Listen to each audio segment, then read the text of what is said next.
Saya juga bersyukur saya dipilih oleh rakyat Indonesia. Begitu saya dipilih dan saya dilantik, saya mengerti, saya mengetahui, saya mempelajari keadaan bangsa Indonesia di mana sesungguhnya kita patut bersyukur bangsa kita sungguh memiliki kekayaan yang sangat-sangat besar.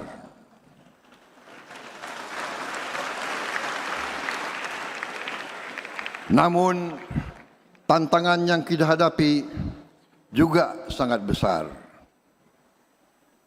Saya kira sebagai insan hamba Tuhan, kita semua harus mengerti bahwa segala kebaikan yang diberikan oleh Yang Maha Kuasa, segala kekayaan tersebut, kalau kita tidak pandai menjaga kekayaan tersebut, kalau kita tidak pandai mengelola kekayaan tersebut, maka kita tidak boleh menyalahkan siapapun atas nasib yang kita alami.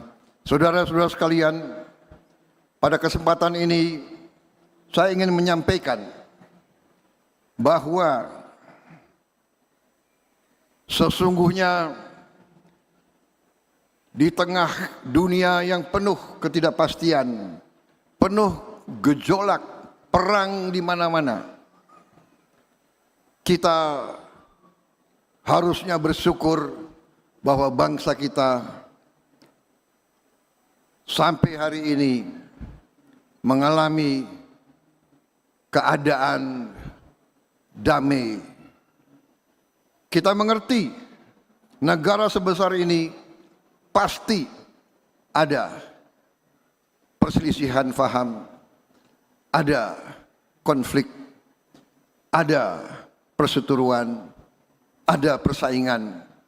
Tetapi secara umum bangsa-bangsa lain mulai melihat bangsa Indonesia bahwa bangsa sebesar ini dapat hidup dengan harmoni, dengan saling menghormati dan saling mencintai.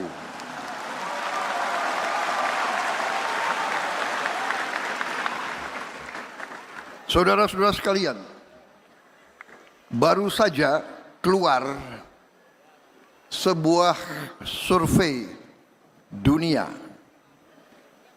yang dilakukan bersama oleh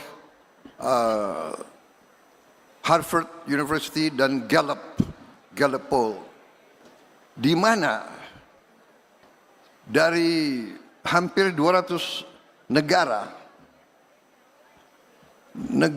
yang rakyatnya setelah ditanya menjawab bahwa rakyat tersebut mengalami bahagia.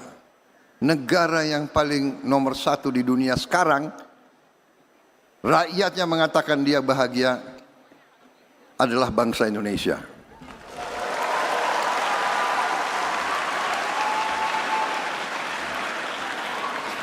Ini mengharukan bagi saya karena saya faham bahwa sebagian besar rakyat kita sesungguhnya masih mengalami kehidupan yang sangat-sangat sederhana, yang berada dalam keadaan bisa harus kita akui keadaan yang belum sesungguhnya sejahtera. Tetapi kalau ditanya masih mengatakan bahwa dia bahagia, ini membingungkan bangsa-bangsa lain, membingungkan bangsa-bangsa lain, dan juga mengharukan bagi saya. Karena itu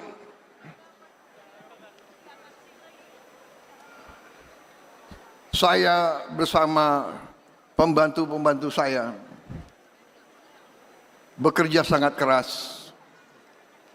Sudah 1 tahun kita menerima tugas dari bangsa Indonesia.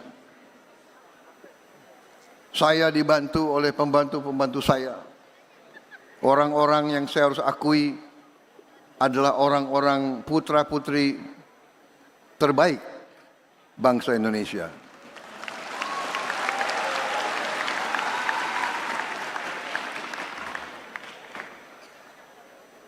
Saya bersyukur saya mendapat kesempatan. Saya diajak bergabung dalam pemerintah Presiden Joko Widodo selama 5 tahun. Selama 5 tahun saya masuk ke dalam kekuasaan eksekutif. Jadi bagi saya 5 tahun itu adalah semacam masa magang, masa pembelajaran. Begitu saya hadir pertemuan kabinet yang pertama, saya lihat kelilingnya itu, dan memang saya sudah tentunya hadir pelantikan. Saya mengatakan kepada beberapa rekan-rekan, saya bilang, waktu itu kan 2019 saya kandidat yang kalah, ya kan? Tapi saya waktu masuk ruang kabinet, saya melihat dan saya katakan, seandainya saya menang, sebagian besar kabinet itu pasti saya ajak membantu saya. Dan itu terbukti begitu saya jadi presiden, ya banyak dari mereka masih tetap saya ajak. Kenapa? Karena memimpin, mengelola dan mengendalikan pemerintahan untuk sebuah negara sebesar ini harus terdiri dari putra-putri terbaik. Tidak bisa kita sembarangan.